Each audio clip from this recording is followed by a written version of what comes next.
আসসালামু আলাইকুম সুপ্রিয় দর্শক, দুবাই ভিসা প্রত্যাশীদের জন্য সুখবর। অবশেষে হাজারো জল্পনা কল্পনা কাটিয়ে অবশেষে চালু হয়েছে দুবাই ভিসা।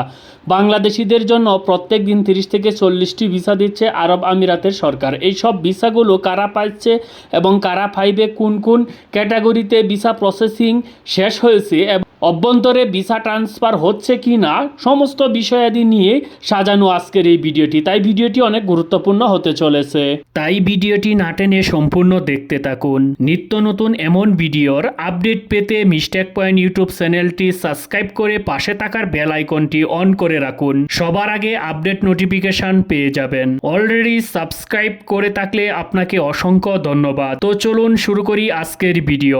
সুপ্রিয় দর্শক, কিছু গুরুত্বপূর্ণ তথ্য শেয়ার করার আগে আপনাদের সামনে প্রমাণ সহ ক্লিয়ার করতে চাই সত্যিকারে ভিসা চালু হয়েছে কিনা। দুবাই ভিসা চালুর প্রসঙ্গে বাংলাদেশের সুনামধন্য নিউজ পোর্টাল এবং টিভি চ্যানেলগুলো ইতিমধ্যে তাহারা নিউজ কভার করেছে। অনেক নিউজের মধ্য থেকে যুগান্তর পত্রিকা নিউজটি আপনাদের সামনে উপস্থাপন করব। তো চলুন আমরা দেখে আসি দুবাই ভিসার কি সুসংবাদ প্রকাশ করেছে। এখানে যে যুগান্তর পত্রিকা সহ বিভিন্ন পত্রিকায় কিন্তু একই নিউজ সম্প্রচার করা হয়েছে। তাইলে আমরা এখানে যুগান্তর পত্রিকায় যে বাংলাদেশিদের সুখবর দিল আরব আমিরাত, এটা কী সুখবরটা দিচ্ছে সেটা একটু বলি। সীমিত পরিসরে বাংলাদেশিদের জন্য পুনরায় ভিজিট বা ভ্রমণ ভিসা চালু করল সংযুক্ত আরব আমিরাত।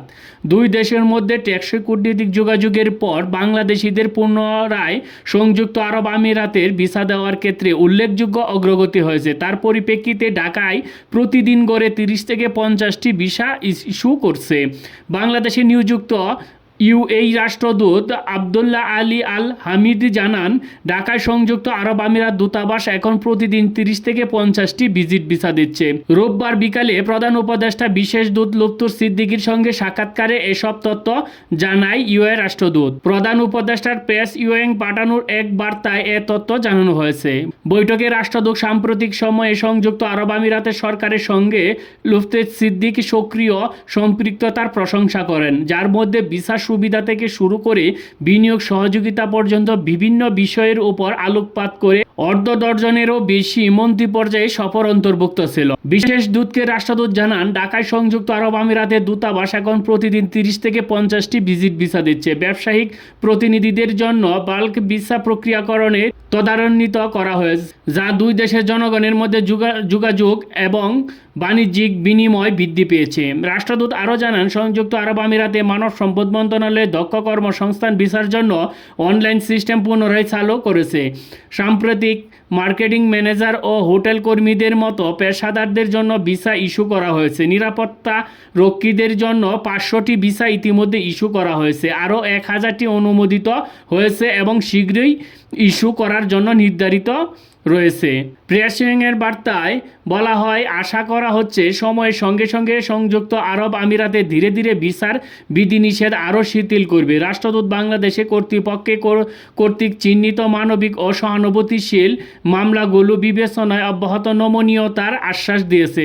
এ উন্নয়নকে স্বাগত জানানোর পাশাপাশি রাষ্ট্রদূত আবদুল্লাহ আলী আল হামিদিকে তার সমর্থনের জন্য ধন্যবাদ জানিয়েছেন বিশেষ দূত লুৎফুর সিদ্দিকী। প্রেসিংয়ের বার্তায় বলা হয়, এটি বিস্তৃত অর্থনীতি অংশীদারিত্ব চুক্তি নিয়ে আলোচনা শুরু করার জন্য কৃতজ্ঞতা প্রকাশ করলেন লুৎফুর সিদ্দিকী। দ্বিপাক্ষিক সহযোগিতার আরও এগিয়ে নিতে এ মাসের শেষের দিকে সংযুক্ত আরব আমিরাতের একটি উচ্চ পর্যায়ে মন্ত্রিসভায় প্রতিনিধিদের বাংলাদেশ সফর করার কথা রয়েছে। প্রিয় দর্শক, আপনারা তো ইতিমধ্যে এই নিউজ পোর্টালগুলো দেখে আপনারা অনেকেই বুঝতে পারছেন যে আরব আমিরাতের যে ভিসার যে জটিলতাটা, সেই জটিলতাটা কিন্তু কাটিয়ে উঠবে। ইতিমধ্যে ভিজিট ভিসা যে ট্যুরিস্ট ভিসা চালু করেছে। আর সংযুক্ত আরব আমিরাতে বাংলাদেশি প্রবাসীর সংখ্যা প্রায় 7.5 লক্ষ। এদের মধ্যে অনেকেই অবৈধ হয়ে আছেন। আমার মতে অবৈধ থাকা প্রবাসীকে আগে বৈধ হওয়ার সুযোগ তৈরি করতে হবে। আপনাদের মতামত অবশ্যই কমেন্টে জানাবেন। দুবাই ভিসা বন্ধ ছিল শুধু বাংলাদেশিদের জন্য না, বাংলাদেশে মতন বাংলাদেশ, ভারত, পাকিস্তান, ভুটান এই 4টি দেশের জন্যই দুবাই ভিসা কিন্তু বন্ধ ছিল।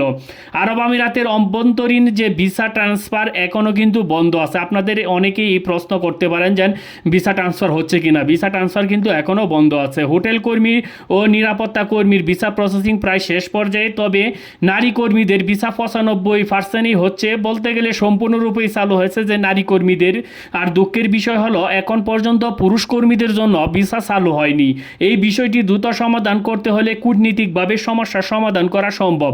চলতি মাসে সংযুক্ত আরব আমিরাতের একটি প্রতিনিধি দল ঢাকায় সফর করার কথা আছে। যদি এই সফরটা সম্পূর্ণ হয় তবে আশা করা যায় বাংলাদেশিদের জন্য ভিসা জটিলতা যে আছে তাহা অতি দ্রুত সমাধান হবে।